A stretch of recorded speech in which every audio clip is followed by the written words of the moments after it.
never gets better than it gets right now. It never gets better than it quits. It never gets better than it gets right now. It never gets better than it quits. It never gets better than it gets right now. Good evening! Welcome to Tweed Up, where we take video games, music, movies, and more way too seriously. I'm Neil. This is Zac. Today we're talking about the new album from The National called First Two Pages of Frankenstein. Woo! Released April 28th, 2023. The National are a rock group, originally from Cincinnati. But really from Brooklyn. I kind of formed in Brooklyn, and I've kind of been Brooklyn-based for a while. The National, Matt Berninger on vocals, Aaron and Bryce Desner, guitar, piano, and keys, Scott and Brian Devendorf, bass and drums. So 2 pairs of brothers and a vocalist. Pretty cool. Pretty sweet. And his wife helps write a lot of the songs, she does, right? Matt Berninger? Yeah. Mm-hmm. Let's just jump right into it, man. Sure. I feel like this album totally validated everything that I said in our last review, and I don't want you to say that you were wrong, but I'm just saying that I was right. Okay. All right. So this is their first album in a little while. Matt Berninger had a solo record called Serpentine Prisons, which was Serpentine Prison, which is his most recent output. And I guess Aaron collaborated with Taylor Swift on Folklore and Evermore. Before that, you had I Am Easy to Find from The National, great album, and they've been around for a while. Yeah. 2001, I think, is their Alligator, fantastic album. The Boxer, fantastic album. I own that one. High Violet, really good. Sleep Well Beast, really good. So I've been a fan for a really long time. I've seen them live multiple times. They put on a great live show. Really looking forward to seeing them on tour for this record.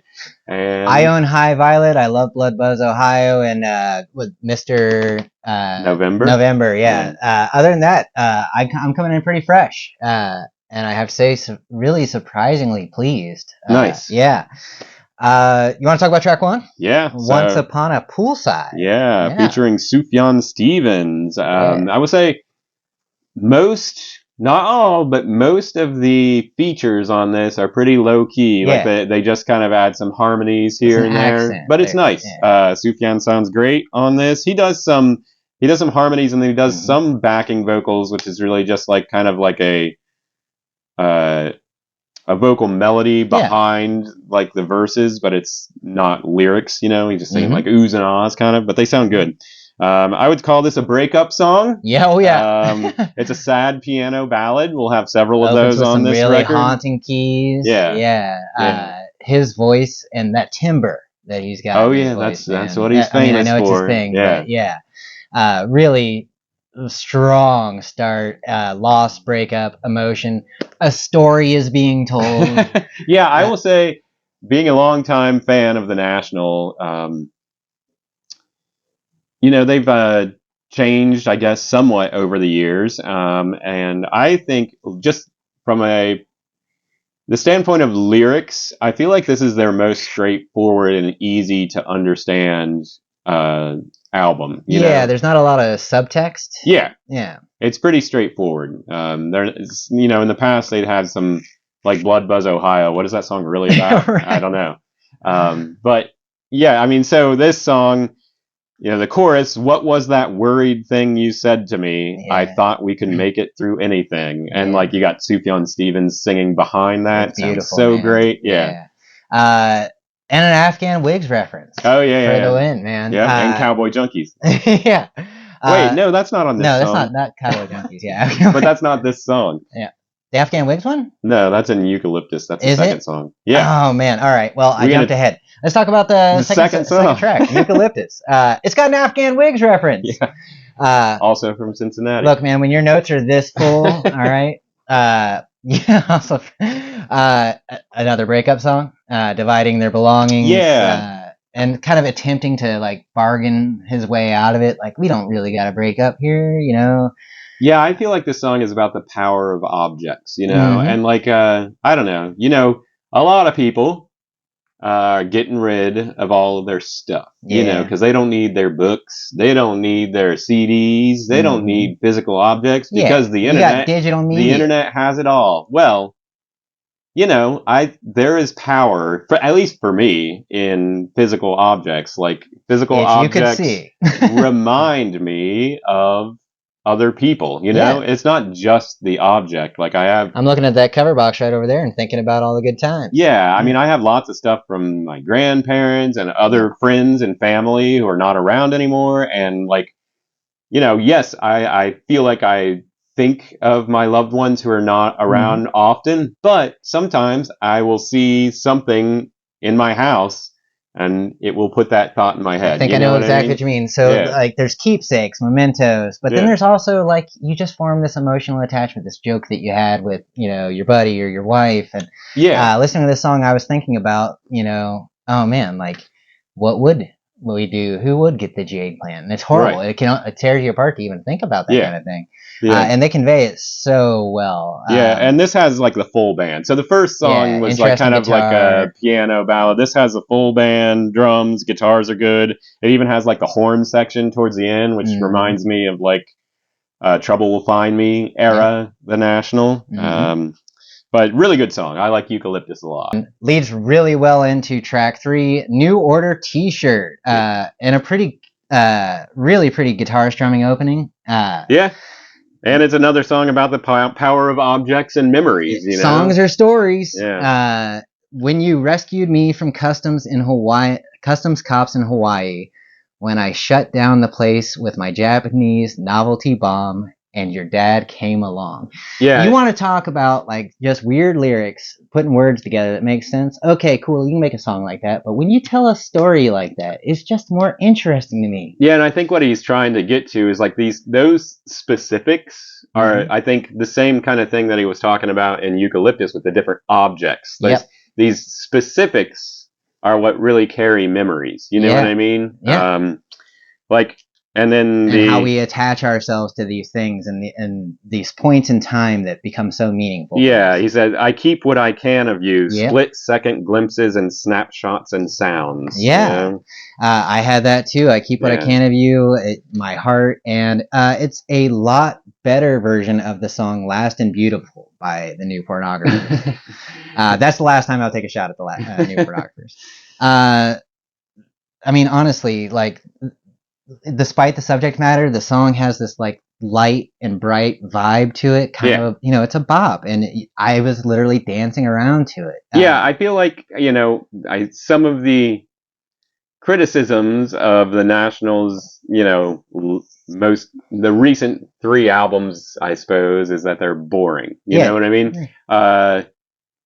I don't really agree with that at all. Like the older albums had slow songs on them as well. It's like not all of the old albums had rockers straight through. And like we had, you know, one slow song to start this album, but then you have Eucalyptus and New Order T-shirt are both like full band. They're not like slow songs, you know?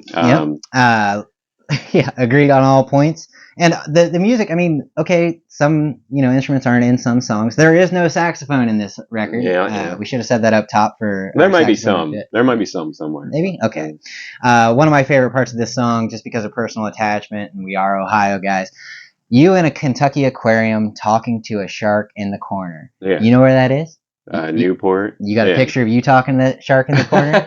I got a picture of talking to the shark in the corner, man.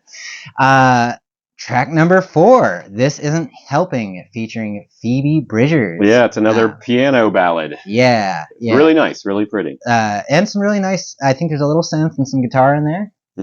But yeah, mostly piano. And the way that Matt Berninger, sorry, combining their names, and Phoebe's voices complement each other is just really it's really nice. Special.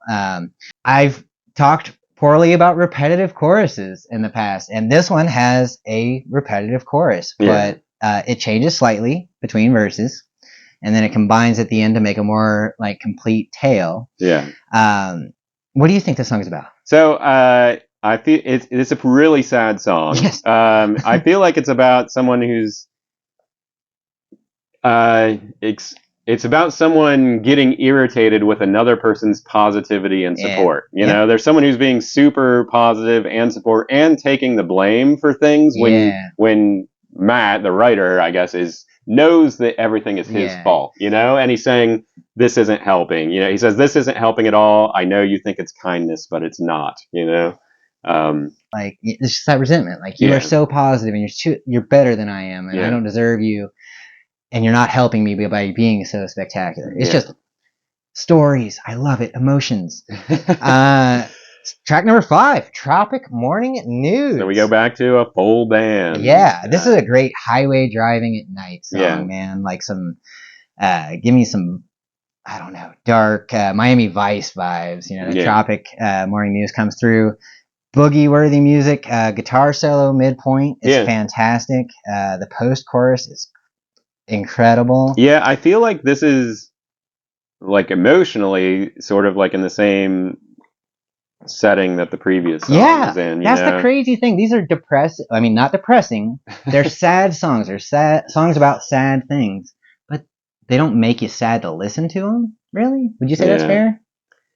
Yeah. I mean, I listen to lots of sad music. So yeah, sad music does not make me sad. But I feel like it's about a destructive relationship that's like falling apart, and one of the two people in the relationship is like getting better, like getting something somehow has you improving. Yeah, and he's not happy about it. You know what I mean? Right. He says like, "Oh, she's becoming too good for me." Oh, where's the brain we shared? Yeah, you know, like stuff like that.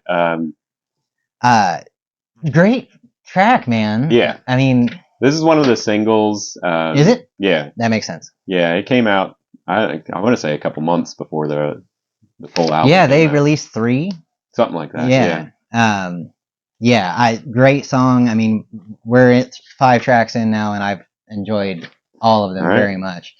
Track 6, Alien. Yeah. Keys and strings with simple guitar chords. You know, what do you think this song's about? So there's a line that I'll find you something fun to wear that goes along with your feelings. We'll go extremely vivid, buttoned up, and unrevealing. So assuming that he's talking, you know, using subtle language to insinuate that she's not forthcoming with her emotions.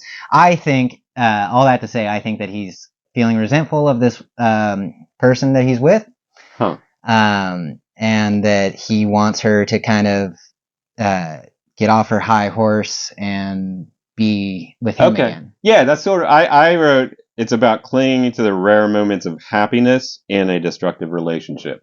So you know that it's like, he knows that it's bad, but he's saying that you can find, you know, the reason a destructive relationship continues is because it does have moments of fun. Yeah. You know what I mean? Yeah. And he says, drop down out of the clouds you're in, drop down like an alien. And I think the drums are good. This is another like full band. Actually, one of the most like up tempo. I use that term loosely on this album, but one of the more up tempo tracks on the album. You know? So we're going to do this for our educational tag on the YouTube channel that I'm going to use. About 75% of the way through the record, the drummer starts doing something different, and it's like he puts a lot of beats in between where the beat would normally be. You know what I'm talking about? No. Oh no! I'd have to listen to it. Okay, so let's just say it's like 1 2 1 2 instead of like in between the 1, it's like 4 and then 2. I'm gonna go into double time, maybe. I mean, but I don't remember the track doing that. Maybe we'll throw it right up here once we get it figured out. But yeah, I thought the drum. This was when the drummer like really started to be in the forefront. Yeah. He's a great drummer. Yeah, fantastic drummer. And I thought that it led really well into this next track that has she's new to the scene. I'm not sure that many people know. It's called The Alcott, and it features Taylor Swift. Another piano ballad. Woo! It is really good though. It's super good. Beautiful. Like, I literally wrote, she sounds perfect. Yeah. Dude. As always, just like my wife. It was actually my note.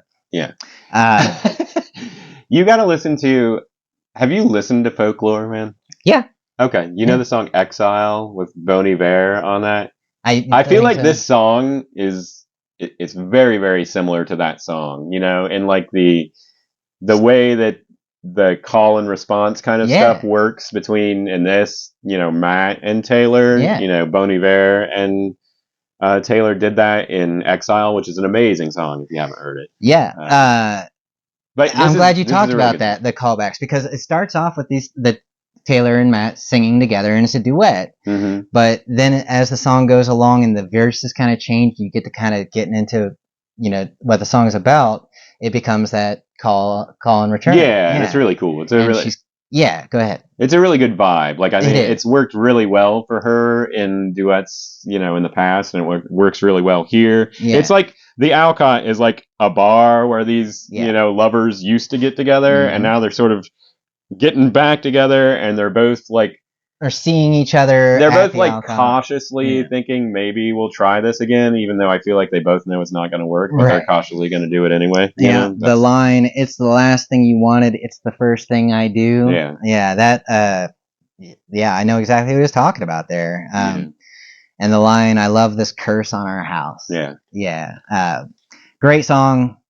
Taylor Swift, she does big things. Yeah. And, amazing addition to this track. Yep. Now, here we go.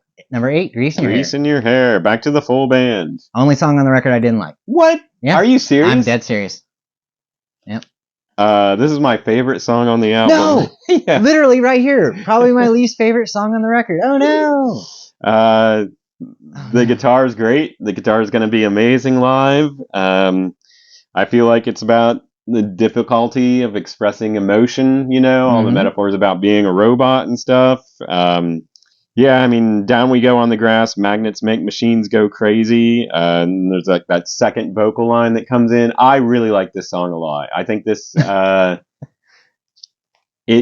this is probably the best song on the album that features the National as a band, like as a group of as a rock band, I can't believe you don't like this song. Now you gotta feel listen to it again, dude. I've listened to this record. Okay, that's fair. You have me doubting myself. Maybe I'm wrong. I did say that it was jarring to me after the last song, the Alcott, because I thought it was so good, and then this one different. Huh. Yeah.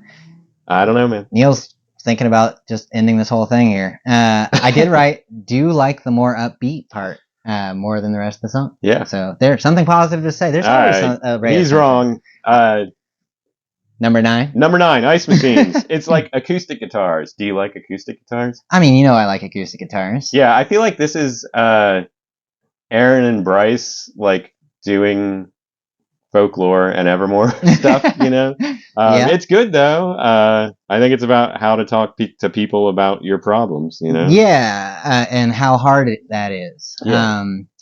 I've read that Matt Berninger decided to quit drinking and doing cannabis, and so as somebody who has quit drinking alcohol himself, some of those parts of this song and the next song kind of really resonated with me.